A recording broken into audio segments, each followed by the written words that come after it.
You call me redundant, Kaeldor? Careful. Redundant things don't usually cut both your exits before you notice. The council chamber of the Ishkur Spire smelled of ozone and old wine. Commander Reya Voss stood at the edge of the obsidian table, arms crossed, while Kaeldor, advisor to the Thessaryn Queen, smiled the way powerful men smile at things they've already decided don't matter. Humans, Kaeldor said, swirling his drink, are a redundant species in this alliance. Decorative. Useful for menial labor, not for war. The room of alien dignitaries chuckled. Reya said nothing. She had heard worse from smaller men.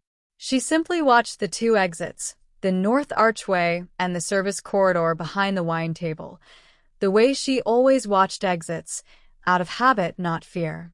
12 years in the Colonial Guard had taught her that habit could not be trained out once it saved your life the first time. That habit saved 11 lives that night. The first sign was small, a servant refilling glasses who never once looked at anyone's face. Reya noticed. She always noticed. Small things were how people died in rooms like this, not blades, not guns, but a servant who forgot to perform being a servant. Kaeldor, she said quietly, who hired your catering? He waved a hand, already bored of her. The Queen's staff, obviously. Why? The lights died. Not flickered. Died. All at once, plunging the chamber into the kind of darkness that only comes from someone cutting power at the source, not a fault in it. Reya was already moving before the first scream. She grabbed the nearest dignitary, an elderly Thessaryn diplomat frozen mid-step, and shoved him under the table as four shapes dropped from the ceiling vents above, landing silent as falling ash. Assassins. 4 of them. Black chitin armor, twin energy blades humming faint blue in the dark. 2 peeled toward the north archway. 2 toward the service corridor. Both exits. Sealed in under 6 seconds. Whoever planned this had studied the room. Kaeldor, Reya said low and flat, drawing the sidearm she'd worn to every ceremonial event because ceremonies were exactly when people got killed. Get behind me. You. He actually laughed, even now, even with blades in the room. You're redundant, remember? A translator with a gun. Then let the redundant translator handle this. The first assassin lunged. Reya didn't dodge. She stepped into him, driving her elbow into the gap beneath his helmet where the neck seal always ran thin on cheap black market armor, and put 2 rounds through it before he hit the floor. The blade clattered against stone, still humming. The second came from her blind side. She felt it more than saw it, a pressure change, the whisper of displaced air, and dropped flat as the blade passed a finger's width above her scalp, close enough to singe hair. She rolled, came up under his guard, and drove her sidearm into the seam at his ribs. 3 shots. He folded without a sound. 2 down. 2 exits still choked with smoke and screaming dignitaries scrambling for cover that didn't exist. Kaeldor had frozen against the wall, drink still in his hand, forgotten. How are you? Later, Reya snapped. Move. The 3rd and 4th assassin had stopped playing this like a hunt and started playing it like an execution. They weren't after the room anymore. They were converging on Kaeldor specifically, blades low, footwork tight and professional. Not hired thugs. Trained and paid well for it. Reya put herself between them and the advisor she'd been called useless in front of 1 hour ago, in this very room. You're not redundant, Kaeldor said, voice cracking. You're... Shut up and grab the diplomat's staff.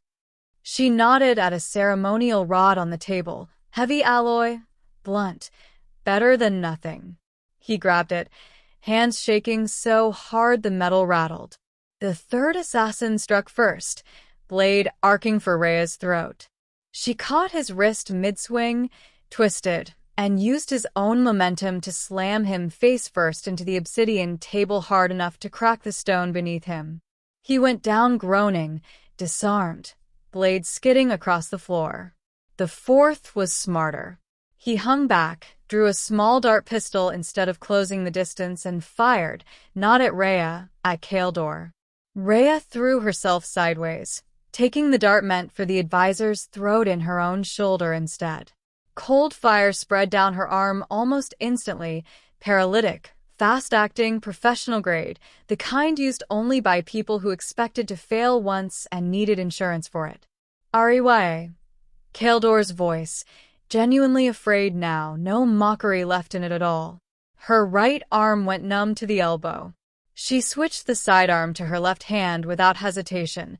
She trained both hands for exactly this reason, because commanders who only trusted one arm ended up dead commanders, and put her last 3 rounds through the fourth assassin's chest before the numbness could climb any further. He dropped. The room went silent except for the hum of 2 abandoned energy blades cooling on the floor and a dozen alien dignitaries breathing hard in the dark, alive because of it. Emergency lights flickered back on.